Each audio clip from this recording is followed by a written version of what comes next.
Phone बजता है और एक ही वाक्य में आपकी पूरी फाइनेंशियल जिंदगी बदल जाती है। आपका कोई अपना इस दुनिया से चला गया और जाते जाते आपके लिए एक बड़ी रकम छोड़ गया, और इस वक्त आपको समझ ही नहीं आ रहा कि आपको महसूस क्या करना चाहिए। स्वागत है जिंदगी के उन सबसे अजीब पलों में जो इंसान कभी कभार ही देखता है, क्योंकि दुख और पैसा दोनों मिलकर एक बहुत उलझा हुआ मिश्रण बना देते हैं। आप एक इंसान के जाने का मातम मना रहे हो, लेकिन दिमाग में बार बार एक नंबर चमक रहा है। मन का एक हिस्सा राहत महसूस करता है और फिर वही हिस्सा गहरी ग्लानि से भर जाता है। आखिर एक ही सांस में आप कैसे मातम भी मनाओ और बजट भी बनाओ। ये ग्लानि होना नॉर्मल है और इससे आप कोई बुरे इंसान नहीं बन जाते। ये पैसा किस्मत से नहीं, प्यार से आया है और आपका दिल ये फर्क अच्छी तरह जानता है। फिर लगभग रातों रात कुछ और होने लगता है। लोग आपको थोड़ा अलग नजरिए से देखने लगते हैं। वो रिश्तेदार फोन करता है जिसने सालों से आपसे बात नहीं की थी। किसी दोस्त के पास अचानक एक बिजनेस आइडिया आ जाता है जिसमें बस थोड़ा सा इन्वेस्टमेंट चाहिए। पैसा पहुंचने से पहले ही उस पर दावेदारी का दबाव पहुंच जाता है। हर किसी के पास उस पैसे का प्लान तैयार है जो असल में उनका है ही नहीं, और ठीक इसीलिए आपको हर चीज की रफ्तार धीमी कर देनी है।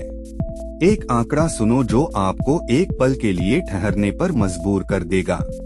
जिन लोगों को अचानक बड़ी रकम मिलती है, उनमें से ज्यादातर उसका बड़ा हिस्सा गवा देते हैं। वो भी पूरी जिंदगी में नहीं, बल्कि बस कुछ ही सालों के अंदर। लॉटरी जीतने वाले, विरासत पाने वाले, सेटलमेंट की रकम पाने वाले, पैटर्न बार बार वही दोहराता है। पैसा बाढ़ की तरह आता है और फिर चुपचाप बहकर निकल जाता है। बड़ा घर, नई कार और जो भी मांगे उसे दरियादिली से उधार, और फिर एक सुबह वो उठते हैं और वो तोहफा बस गायब हो चुका होता है। ऐसा इसलिए नहीं कि वो बेवकूफ लोग थे, ऐसा इसलिए कि किसी ने उन्हें सिखाया ही नहीं कि ठीक इस पल में करना क्या है। तो आज हम बिल्कुल यही चीज ठीक करने वाले हैं। चलो शुरुआत करते हैं सबसे जरूरी नियम से। पहले 90 दिन आप कोई भी बड़ा कदम नहीं उठाओगे, कुछ भी नहीं। जिंदगी बदल देने वाला एक भी फैसला नहीं। कार मत खरीदो, घर मत खरीदो, वो नौकरी मत छोड़ो जिसे छोड़ने के सपने आप सालों से देख रहे हो।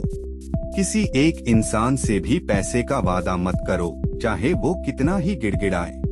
इन 90 दिनों में आपका बस एक ही काम है, पैसे को सुरक्षित और टिका कर रखना। उसे कहीं बोरिंग और सेफ जगह पार्क कर दो, जैसे एक इंश्योर्ड सेविंग्स अकाउंट। ऐसी जगह जहां वो न खो सके और न जोश में आकर खर्च हो सके। दुख हमें भावुक बना देता है और पैसे को लेकर भावुक फैसले अक्सर अच्छे नहीं निकलते। तो अपने आने वाले कल को सोचने के लिए 3 शांत महीने दे दो।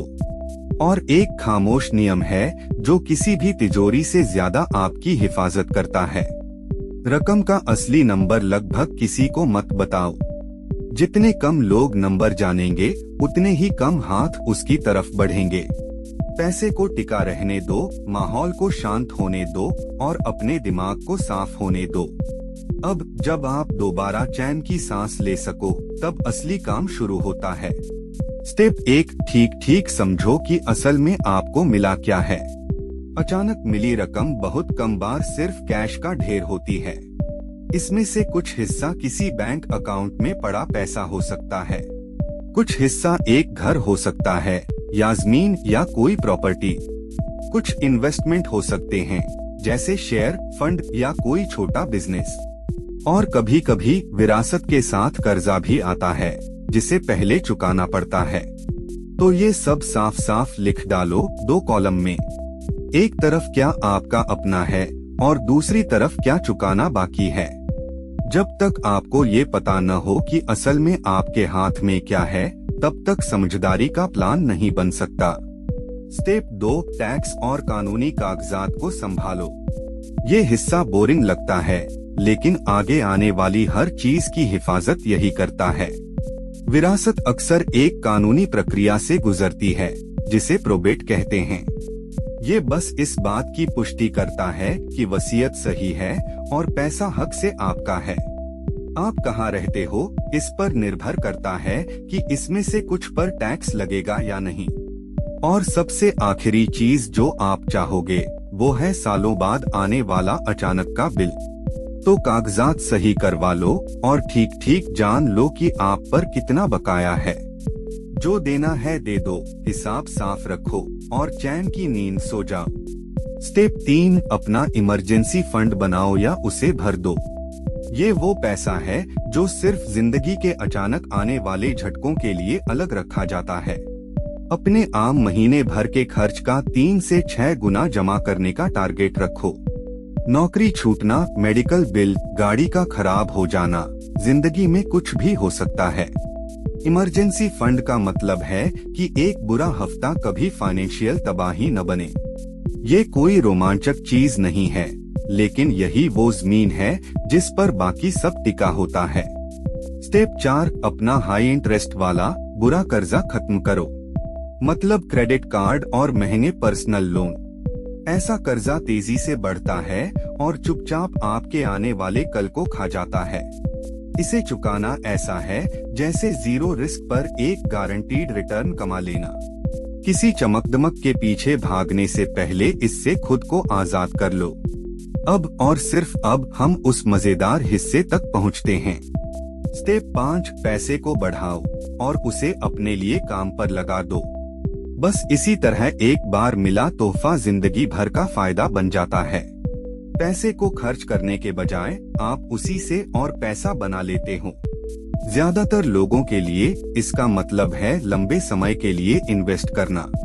कम खर्च वाले इंडेक्स फंड शुरुआत करने के लिए एक आसान और आजमाई हुई जगह हैं। ये चुपचाप आपके पैसे को एक साथ सैकड़ों कंपनियों में बांट देते हैं। आप किसी एक शेयर पर दाव नहीं लगा रहे, आप पूरे मार्केट का एक हिस्सा खरीद रहे हो। फिर आप उसमें असली जादुई चीज मिलाते हो, टाइम यानी वक्त। आपका पैसा रिटर्न कमाता है और फिर वो रिटर्न खुद अपना रिटर्न कमाने लगते हैं। इसी स्नोबॉल असर को कंपाउंडिंग कहते हैं। सालों तक बिना छेड़े छोड़ दो तो एक छोटी सी रकम भी कुछ जिंदगी बदल देने वाली बन सकती है। मकसद है ऐसी चीजें खरीदना जो आपको कमा कर दें, न कि ऐसे खिलौने जो आपको खाली कर दें। लेकिन एक बात उतनी ही जरूरी है और ज्यादातर गाइड इसे भूल जाते हैं। स्टेप 6, एक छोटा सा बिना ग्लानि वाला मौजमस्ती का हिस्सा अलग रखो। शायद 5% बस खुशी के लिए। एक ट्रिप, एक अच्छा खाना या वो एक चीज जो आप हमेशा से चाहते थे। क्योंकि जो प्लान सजा जैसा लगे वो कभी टिकता नहीं। ये छोटा सा हिस्सा आपको गुस्से और बगावत में पूरा पैसा उड़ाने से बचा लेता है। एक हिस्से का मजा ले लो और फिर बाकी की पूरी जान लगाकर हिफाजत करो। स्टेप 7, एक अच्छा सिर्फ फीस लेने वाला फाइनेंशियल एडवाइजर ढूंढ लो। फीस ओनली एडवाइजर ईमानदार सलाह के लिए सीधे आपसे फीस लेता है। वो आपको प्रोडक्ट बेचकर अंदर ही अंदर छुपा कमीशन नहीं कमाता। बस यही एक बात तय करती है कि वो असल में किसकी तरफ है। उस चिकनी चुपड़ी बातों वाले सेल्समैन से बचो जो आपको उलझे हुए प्लान थमा रहा है, जो आपको समझ ही नहीं आते। अगर आप ये नहीं बता सकते कि आपका पैसा जा कहाँ रहा है तो उसे वहाँ मत लगा। अब बात करते हैं उन जालों की, क्योंकि वो हर तरफ बिछे हुए हैं। जाल 1, हर जान पहचान वाले के लिए खुद बैंक बन जाना। परिवार को दिया गया वो उधार जो कभी वापस नहीं आता, आपका पैसा और रिश्ता दोनों ले डूबता है। जाल 2, लाइफस्टाइल इन्फ्लेशन, जहां हर छोटी जीत चुपके से आपका खर्च बढ़ा देती है। ऐशो आराम वाली जिंदगी जल्दी ही नॉर्मल लगने लगती है और फिर पैसा बस गायब। जाल 3, रातों रात अमीर बनाने वाली स्कीमें, जो पैसा दोगुना करने का वादा करती हैं। अगर कोई चीज सच होने के लिए हद से ज्यादा अच्छी लगे तो वो आपसे लूटने के लिए ही बनाई गई है। जाल 4, गलत लोगों को अपने अकाउंट का अधिकार सौंप देना। अपने पैसे की हिफाजत उसी तरह करो जैसे वो प्यार का तोहफा है, क्योंकि असल में वो है ही यही। और अब वो सोच का बदलाव जो ये सारी बातें आपस में जोड़ देता है। ये पैसा एक बीज है, कोई इनाम नहीं। इनाम वो होता है जिसे आप खर्च कर देते हो और फिर वो हमेशा के लिए खत्म। बीज वो होता है जिसे आप बोते हो, उसकी हिफाजत करते हो और सालों तक बढ़ाते हो। जो इंसान ये आपके लिए छोड़ गया, वो आपको शॉपिंग की छूट नहीं थमा रहा था, वो आपको वो बढ़त दे रहा था जो वो चाहता था कि काश कोई उसे भी देता। तो उनका सम्मान करो, किसी खरीदारी से नहीं बल्कि कुछ टिकाऊ बनाकर। सिक्योरिटी बनाओ, आजादी बनाओ और शायद अपनी एक विरासत भी खड़ी कर लो। एक नुकसान के पल को ऐसी नींद में बदल दो जो आप दोनों के बाद भी टिकी रहे। बस इसी तरह दुख कृतज्ञता बनता है और कृतज्ञता तरक्की बन जाती है। तो एक सवाल है जिसके साथ मैं चाहता हूँ कि आज रात आप बैठो। अगर ये पैसा एक बीज है तो आप उसे क्या बनाना चाहते हो? अपना वक्त लो और एक भी सिक्का खर्च करने से पहले इसका जवाब दो। अगर इससे आपको चीजें ज्यादा साफ नजर आईं, तो आप जानते हो कि अब क्या करना है। पैसों के सच को फॉलो करो, पैसा, बिजनेस और कामयाबी की सोच के लिए। क्योंकि अचानक मिली रकम के साथ सबसे समझदारी का काम यही है, रुको और सोचो।